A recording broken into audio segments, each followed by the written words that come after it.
Assalamualaikum warahmatullahi wabarakatuh. Alhamdulillahi rabbil alamin.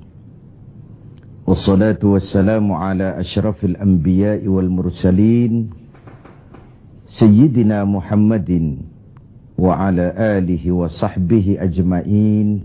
Amma ba'du. Saudara-saudara sebangsa, setanah air dan sekeyakinan yang berbahagia.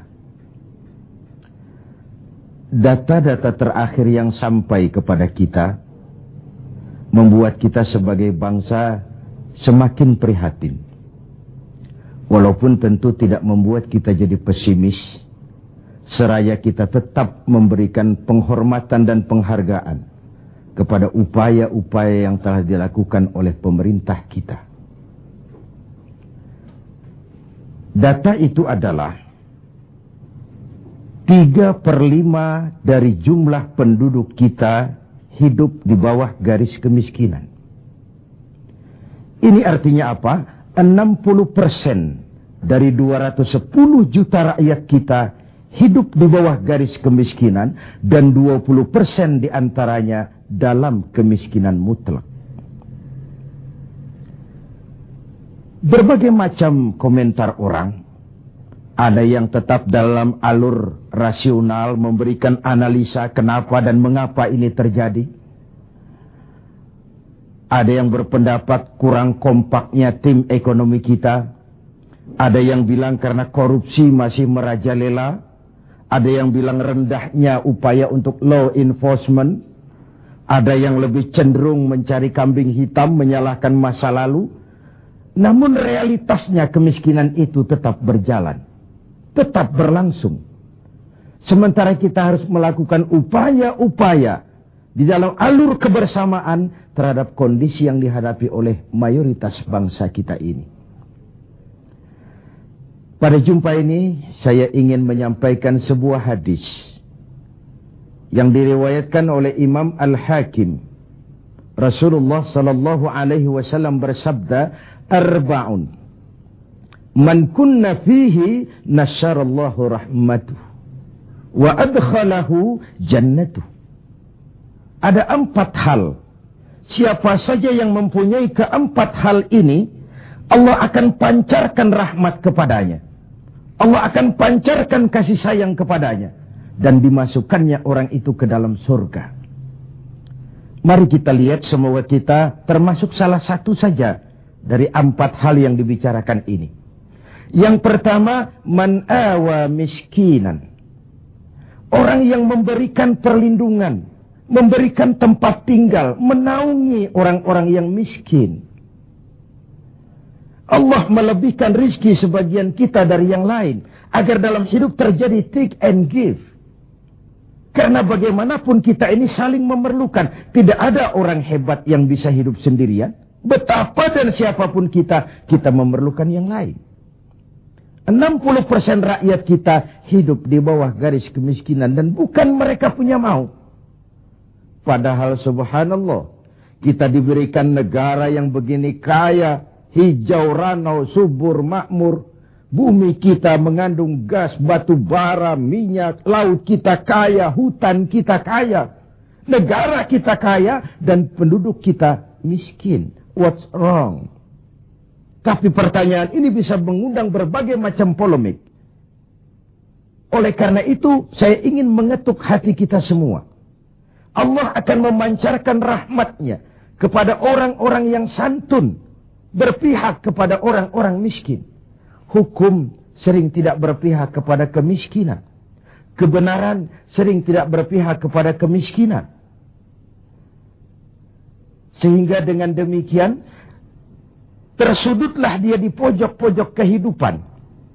Padahal ini masalah kita bersama. Sementara Rasul dengan tegas memperingatkan, "Wallahu fi aunil abdi, madamal abdu fi auni akhi." Allah akan selalu menolong seorang hamba selama hamba itu masih mau menolong saudaranya. Jikalau kita sudah tidak punya kepedulian kepada saudara-saudara kita yang hidup di bawah garis kemiskinan, Jikalau kita biarkan mereka meratap dalam keputusasaan, jangan heran Allah juga tidak akan pernah peduli dengan kita. Sementara kemalangan apa yang lebih besar dalam hidup ini kalau Allah sudah tidak mau peduli dengan kita lagi. Rumah-rumah singgah tetap diperlukan. Pemandangan sehari-hari kita lihat anak-anak kita dalam usia sekolah terpaksa harus berjemur panas terik, terguyur hujan, tidur di tepi-tepi jalan oleh karena tekanan kehidupan, oleh karena sulitnya lapangan pekerjaan, oleh karena kemiskinan-kemiskinan yang dialami. Dan itu semua menjadi tanggung jawab kita untuk berbagi dalam kondisi yang seperti ini. Saudara-saudara sebangsa, setanah air, dan seiman yang tercinta. Dengan semangat ini, boleh jadi baju di rumah kita sudah tidak ada artinya. Tetapi ketika kita berikan kepada mereka, akan jadi besar artinya buat mereka. Sementara di rumah kita sendiri, kita sudah hampir lupa ada baju itu. Tidak tersentuh sama sekali. Beratkah kita memberikan sesuatu yang di tangan kita sudah tidak begitu berarti? Sementara akan jadi pengarti yang paling besar bagi orang lain. Satu sisi ada orang sakit perut karena kekenyangan. Sisi lain orang merintih karena kelaparan. Tidak bisakah kita menyisihkan sebagian saja supaya kita tidak berlebihan dan tetap sehat. Sementara yang lain juga tetap tidak merintih kelaparan karena kekurangan makan. Kemiskinan merupakan musuh kita yang paling utama. Dan biang keladinya adalah belum stabilnya perekonomian kita. Penyebabnya bisa bermacam-macam. Karena kurang kompaknya tim ekonomi kita, iya. Karena warisan hutang, iya juga. Baik hutang pemerintah maupun hutang swasta. Karena orang-orang para pemimpin kita belum mampu melakukan terobosan-terobosan ekonomi yang menggembirakan. Iya juga. Tapi rakyat kita sesungguhnya. Kita lihat. Di lintasan pintu kereta. Itu kadang-kadang penjaga pintu juga. Kereta masih di mana-mana. Pintu sudah ditutup. Panjang sekali antrian itu. Truk, bus, sopir-sopir keringetan. Setengah jam nunggu kereta mau lewat. Ketika lewat keretanya memang 11 gerbong, panjang sekali. Si sopir truk, si sopir bus, si kenek yang kekeringatan itu, pantas saja lama kita menunggu sampai keringetan. Keretanya yang lewat panjang betul. Ada kepuasan batin. Sebaliknya bayangkan, sudah setengah jam nunggu, keringetan, kepanasan, haus, mencekik leher. Antrian mobil panjang di lintasan pintu kereta. Begitu lewat, yang lewat ini cuma lokomotif. Nyumpah-nyumpah kenek-kenek sopir sialan. Dikira apa setengah jam kita nunggu cuma begitu yang mau lewat. Ini artinya apa? Secara psikologis, rakyat kita ini mau menunggu. Rakyat kita ini mau berkorban. Rakyat kita ini mau memberikan apa yang mereka bisa. Untuk sesuatu yang besar.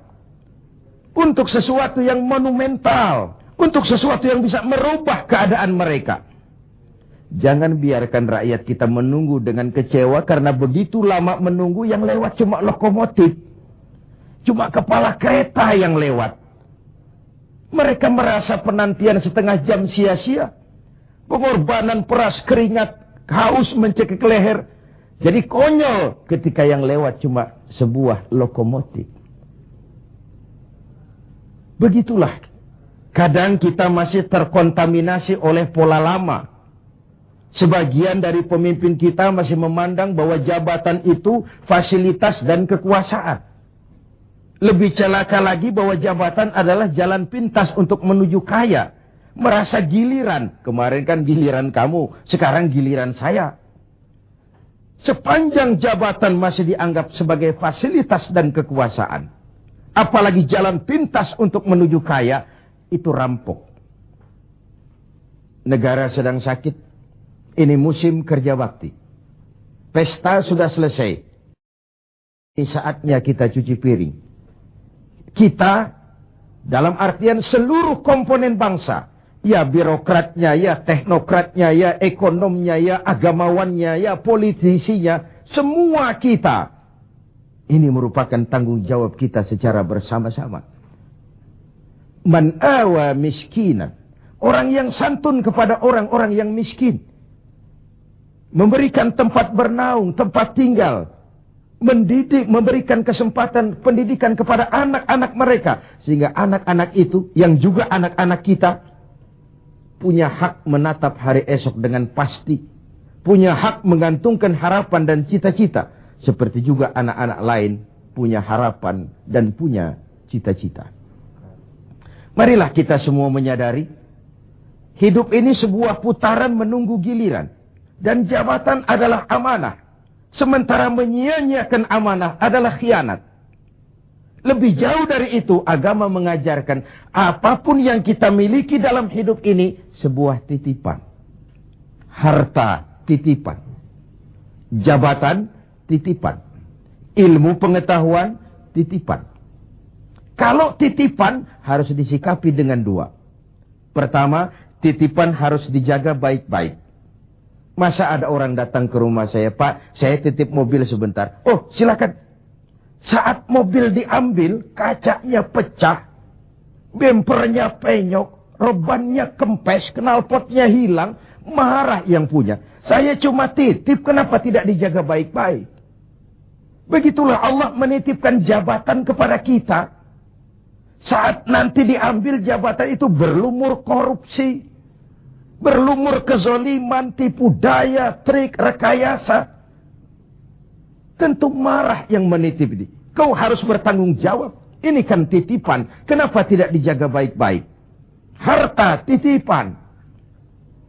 Malahan, kalau saudara diberikan ilmu, pertanyaan akhirat cuma satu. Ilmumu kau amalkan untuk apa?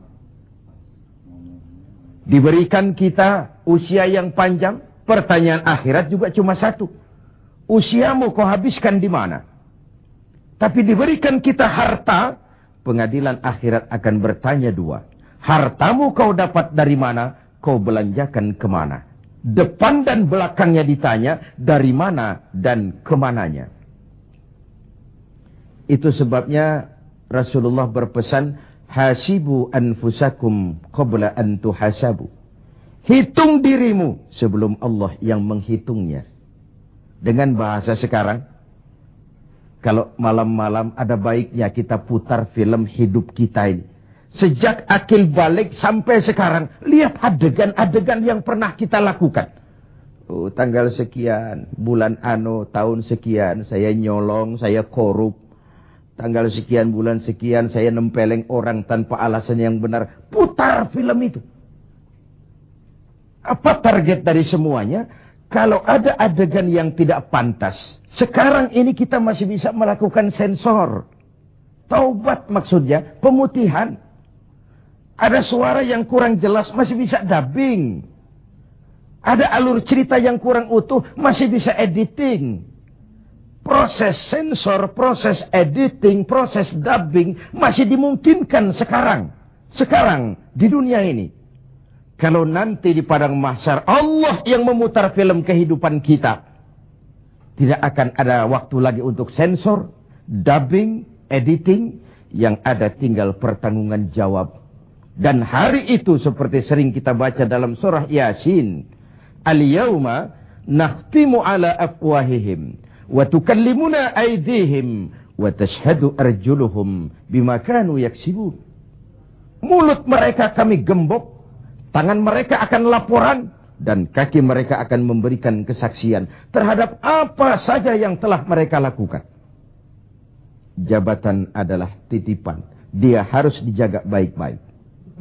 Yang kedua, kalau titipan tidak boleh membuat orang arogan, sombong. Dititipi, sekadar dititipi kok sombong.